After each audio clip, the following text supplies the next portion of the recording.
and some not so familiar. It's very handy having the names on here, isn't it? Remember people. Okay, so I've been asked to talk about Amoghasiddhi, which I believe is part of a series of talks that you've got going on at your Sangha night. And I don't know if this is the last one, but anyway, I'm on Amoghasiddhi, the green Buddha, the mysterious green Buddha. So I thought what I'd do to start with is I'll just describe Amoghasiddhi, and you might want to try and visualize Amoghasiddhi as I describe what he looks like. I'll go through it not very slowly, but enough for you. If you want to try and imagine it, you can try and see it in your mind's eye, so to speak. So I'll start with that. And often when we visualize Buddhas and Bodhisattvas, we start with the sky. So you might want to close your eyes and just imagine the sky. And in the case of Amoghasiddhi, that sky is said to be a midnight blue sky. So you start with a midnight blue sky, which is just completely empty and infinite, a midnight blue sky. And the first thing that happens in this particular visualization, when it's done as a meditation, is that how it's put is that a gigantic crystal Vajra appears. Now, what I'll do before you can open your eyes if you have them closed, because the first thing I want to show you is this. Can you see that? That is what's known as a double Vajra or a Vajra. So I get out of the way a bit so you can see that's what. Now, when I say that's a double Vajra of Vajra, what I mean is that's a representation of a double Vajra. What a double Vajra actually is a whole other matter. It's a diamond thunderbolt, among other things. But what it is will be whatever appears in your imagination. So as I said, in this midnight blue sky, the first thing that appears is a gigantic crystal double Vajra. And so immediately your mind and your imagination is stretched, because how big is gigantic? And the next thing is on above that, the crystal Vajra is kind of horizontal. And above that, in the center of that, there's a delicate pale green lotus. And on the delicate pale green lotus, there's a moon disk of pure white light. So you've got a crystal Vajra on the base, then you've got this delicate pale green lotus, and on that you've got a moon disk of pure white light. And beneath the crystal Vajra, you've got these two strange figures which are half bird, half human. The bottom half is bird-like, and they have very large rainbow wings.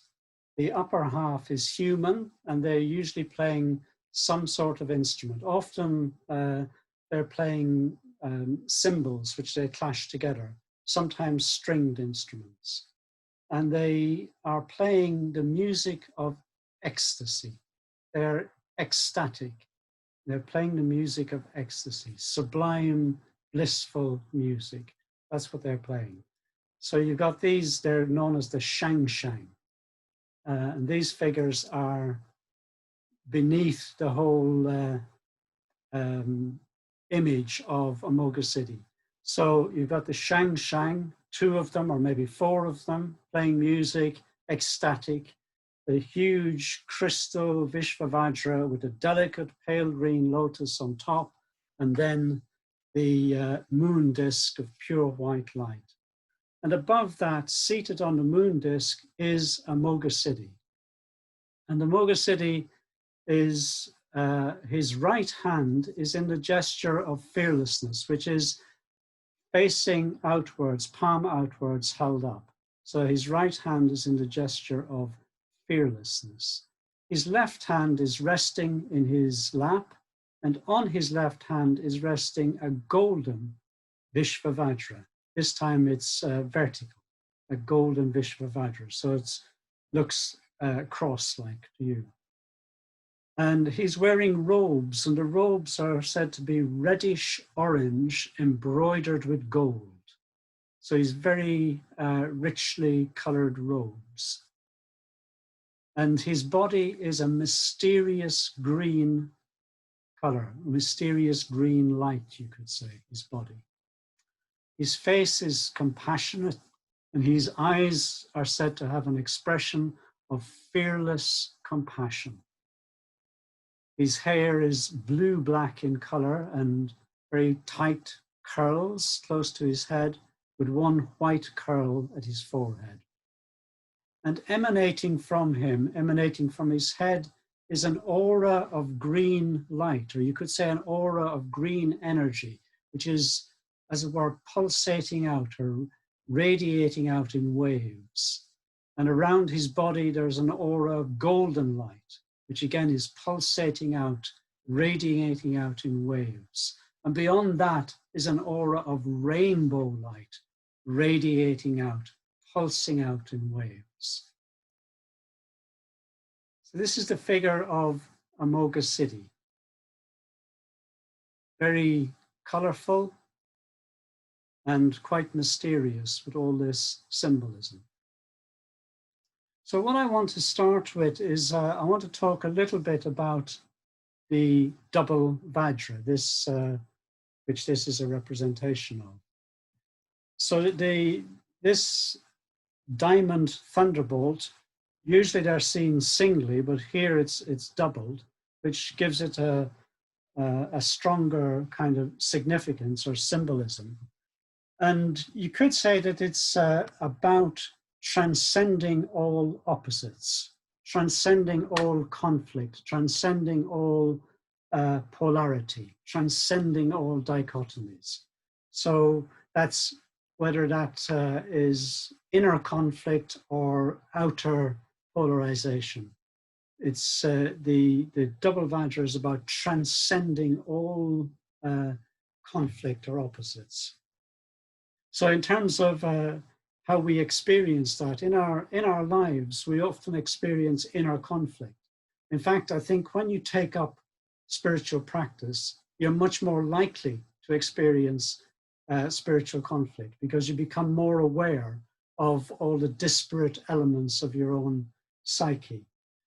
So we might, for instance, experience the conflict or the tension, let's say, between our spiritual aspiration and our craving for distraction, or between our ideals and the actuality of our lives, as it were, or our wish to do spiritual practice, to be disciplined and do spiritual practice, and our desire for immediate pleasure. So we may experience all these kinds of conflicts, or perhaps even our need for spiritual guidance and our fear of authority. So all of these things we can experience as inner conflicts. In fact, I think I've experienced most of them at one time. So if you're starting out on a spiritual path, don't get too daunted by it, but these things do come up. These are the kind of conflicts that come up. And then, as it were, external to us, well, there's simply the fact that there are other beings in the world, and we encounter other minds which are beyond our control, or we encounter other personalities. We encounter people with different abilities, different capabilities, and so on. And all of this is, in one way or another, challenging to our sense of self. Even we could say our fragile sense of self, or just meeting that which we cannot control, especially other people which are outside of our control. All of that has this tendency to challenge us. Sometimes we can feel quite afraid or unconfident or whatever in the face of other people. And so what the double Vajra is about the transcendence of all of these kind of conflicts, both inner and outer. And when that happens, a tremendous energy is released. And that energy, you could say, is what the double Vajra symbolizes. It's the energy that's released. This is like spiritual nuclear fission or fusion, I don't know which it is, but anyway, something that releases tremendous energy. So I'll come back to the energy later, but the next thing I want to talk about is the gesture of fearlessness. So Amoghasiddhi has this gesture of fearlessness. And well, that gesture of fearlessness, of course, is fearlessness at a much higher level than what we normally thinking of.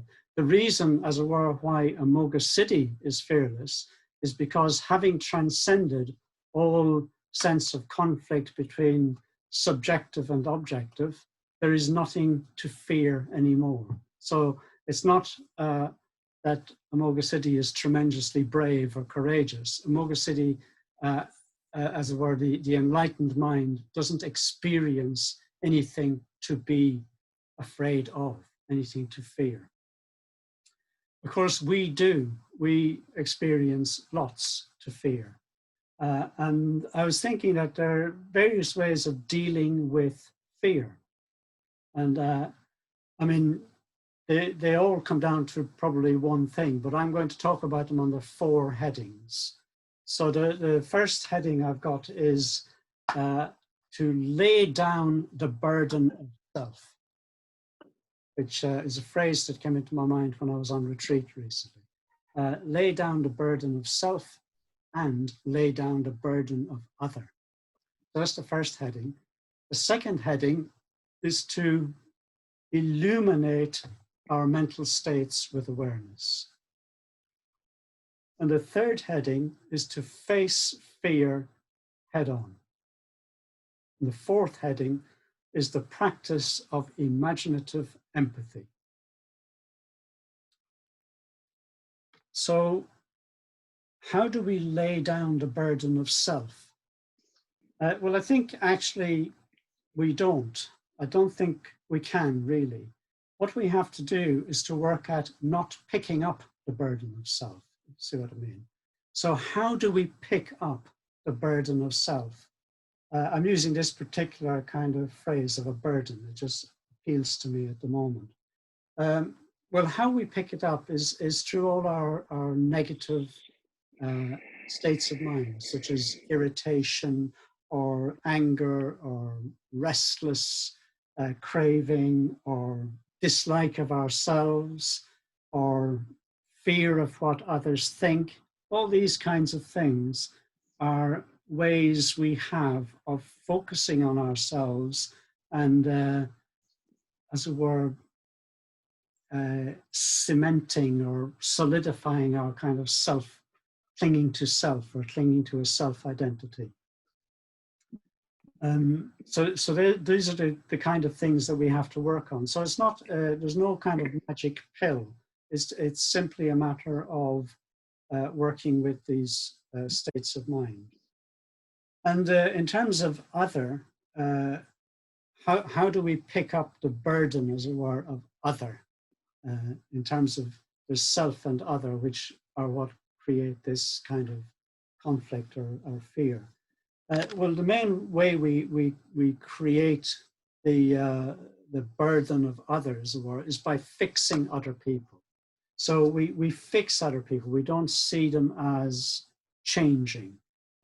We pigeonhole them. We don't see them as changing or even capable of change sometimes. And we pigeonhole people because we need, well, we need them to be a particular way. And change is threatening to us. Or we might pigeonhole them because we dislike them. And change would undermine our view, as it were. If we were to accept that they could change, it would undermine our kind of world view. So the second heading I have, illuminate our states of mind with awareness, or mental states with awareness, in a way is how we go about working with these things. It's how we go about working with our states of mind and so on. And awareness of any state of mind has the tendency to change it. Awareness has a tendency to change things, because if you bring in awareness, you're already bringing in another factor. So if we can honestly and with kindness, if we can acknowledge and accept the state of mind that we're actually experience, then that starts to change it. So if we can accept that we're angry, or accept that we're anxious, without going into any story of justification, just to acknowledge and accept what's going on. That the awareness, when we do that, starts to change the state of mind. Because what's normally happening is that we're experiencing a mental state, and we are actually, what's the word I'm looking for? We're kind of going into a narrative which keeps it going and keeps creating it and building it and so on. So we can, if we can stop that and just be aware of the state of mind that we're experiencing, then that awareness in itself will have the effect of changing it. And if we can do that, then that's when we're not picking up the burden of self. We're letting go of that burden of being that particular person with that anger or anxiety or whatever it is, craving. And similarly with other people, if we can be aware that we're seeing other people in a fixed way, we can be aware that that's actually what's happening. We're seeing them in a very fixed way. And again, without bringing in any story of justifying seeing them in that way, just not bringing in the story. If we can just be aware that's what we're doing, it's almost like we forget about them. We're just aware, oh, I'm fixing this person. I'm seeing them in a particular way, without actually then going into a story about why we see them in that way. We don't have to go into that story. What we're talking about here is a spiritual practice where we're trying to be aware of our own minds and how our minds are functioning. So if we can do that, then we start to lay down the burden of other, as it were. We don't pick up that other as a burden of a particular kind of person who's a block or a conflict in our lives. Okay, so then there's facing fears head on. There used to be a book which was popular, I don't know if it's still popular, called Feel the Fear and Do It Anyway. Who's heard of that book? Yeah, some of you are nodding. So, oh, lots of you. And so, Feel the Fear and Do It Anyway. It's obviously still popular. Susan Jeffers, I think, was the. I thought it was a very good book, actually. There's a lot of good tips in there about various things, building positivity and confidence and so on. In Bante's teaching, Bante Sangha, in his teaching, we've got teaching around the cremation ground and the crucial situation. So the cremation ground is where the Indian yogis or Tibetan yogis, they went to practice in the cremation ground where the corpses were burned. They went there at night or stayed there for several days or weeks practicing. And the reason for doing that was to face fear. So it was to face fear head on. I'm not going to suggest that we do that. We don't have many cremation grounds anyway. But the way Bante talked about this is he talked about in terms of, for us, it's in terms of crucial situations. So the crucial situation is a situation that we want to avoid. We would prefer to avoid it. It's something we don't particularly want to do or whatever. Something that brings up fear for us. And And so to enter into a crucial situation means to take a certain risk, as it were. Apparently giving a talk is considered to be one of the most fear-inducing things for many people. So for some of you, that might be the crucial situation, but there may be other crucial situations as well. I'm trying to think if I have any examples. Some people just traveling, like in a country where you don't speak the language or something like that, that kind of thing could be a crucial situation because some people feel a bit humiliated in that situation. Some people, it's just expressing themselves, maybe expressing something that they feel strongly about. Even some people, expressing affection is a crucial situation. They feel find it difficult in expressing their affection. But we all have our own different kind of crucial situations that we might prefer to avoid, but might be willing as a kind of spiritual practice to engage with and yeah, enter into. I mean, often we will fix ourselves in the sense of saying, I'm not the sort of person who can do X, Y, or Z. So we fix ourselves. But of course, we don't know until we try something, whether we are that sort of person or not. If we use that just as a way of avoiding, then we never find out.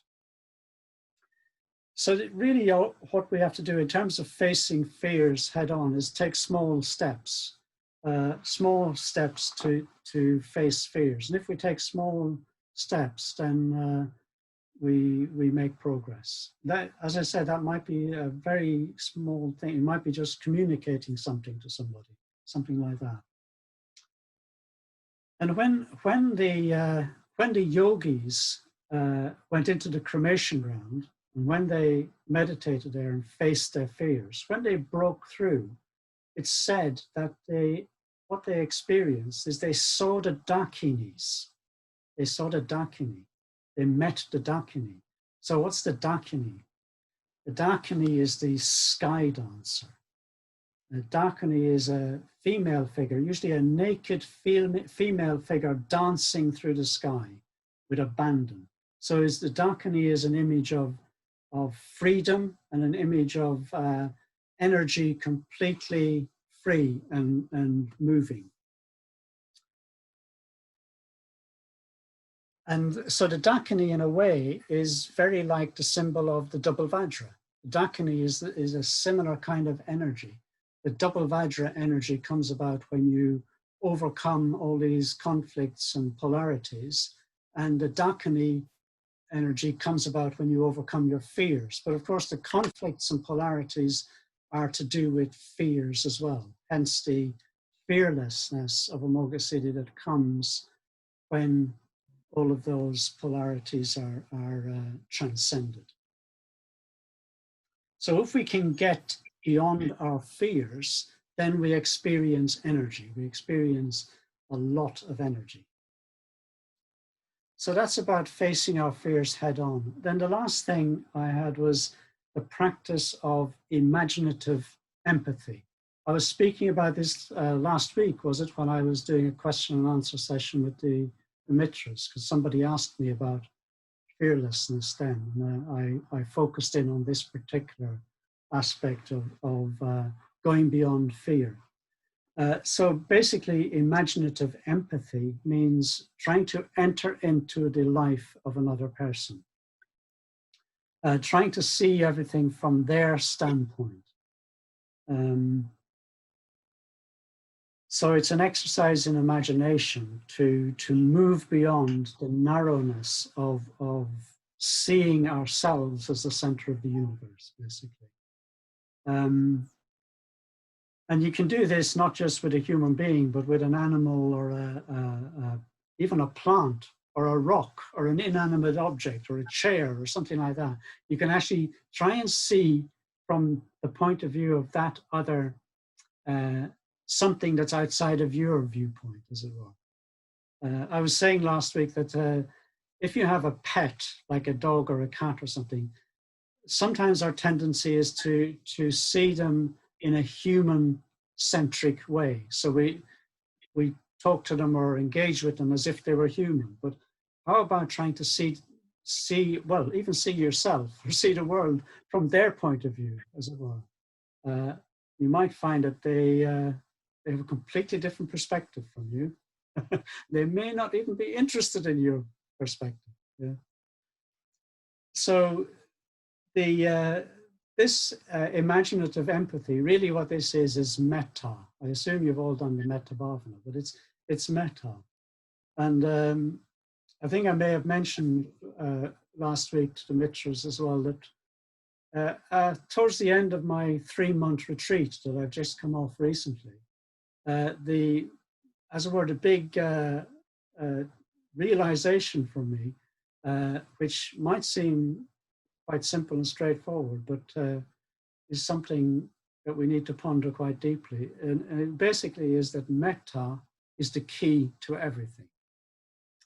And metta is wisdom. So that's something for you to ponder. I mean, I would recommend, if you want to ponder that with some help, that you read Bhante Sangharakshita's book, Living with Kindness, which in my opinion is a very profound book. So Amoghasiddhi is associated with action. He's said to be the head of the karma family of Buddhas and Bodhisattvas, and karma means action. So he's associated with action. But the action that Amoghasiddhi is associated with is very subtle action. It's so subtle, in fact, that you might not think of it as action at all.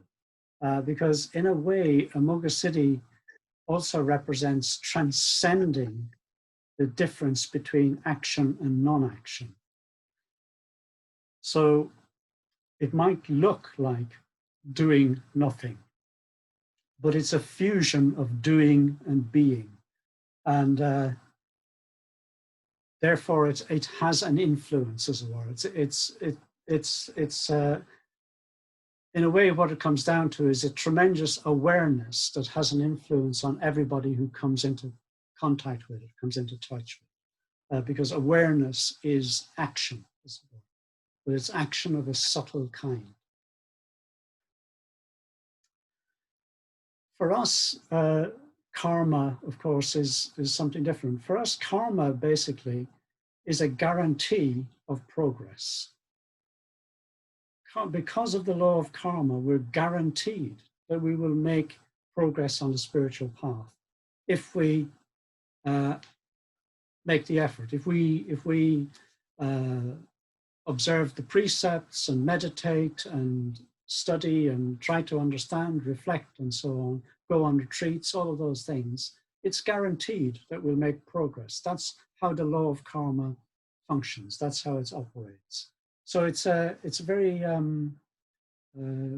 reassuring in a way. The law of karma is very reassuring in that respect. And it does work. I mean, that's my experience. It works.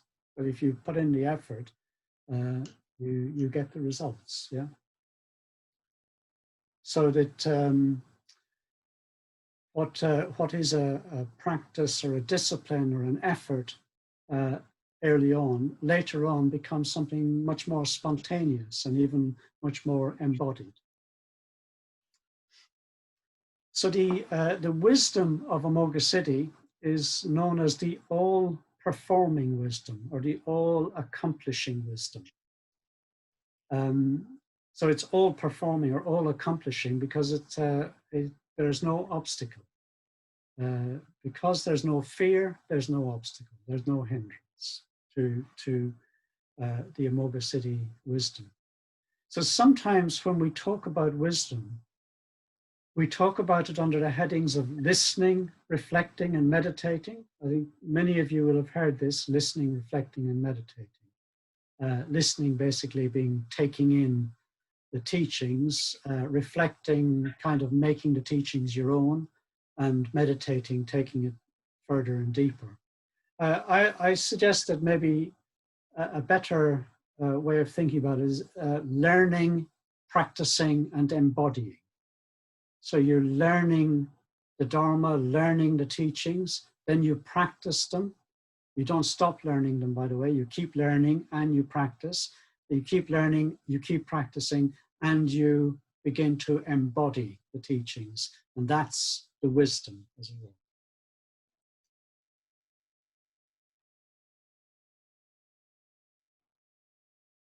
So this wisdom, this all-accomplishing wisdom, you could also speak of it as spontaneous, compassionate activity.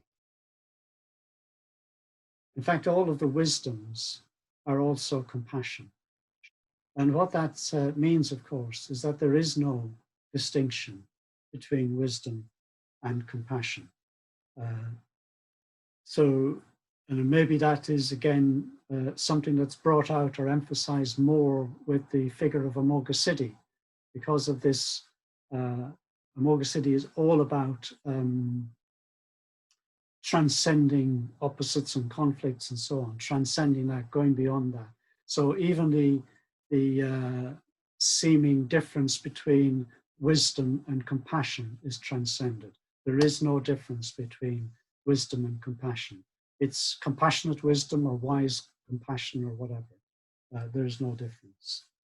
And I was thinking you could see the auras. I described those auras of green and gold and rainbow light radiating out, pulsing out like energy from Amoghasiddhi. You could see that as the wisdom, compassion of Amoghasiddhi moving out, influencing the world, moving out into the world, moving towards us.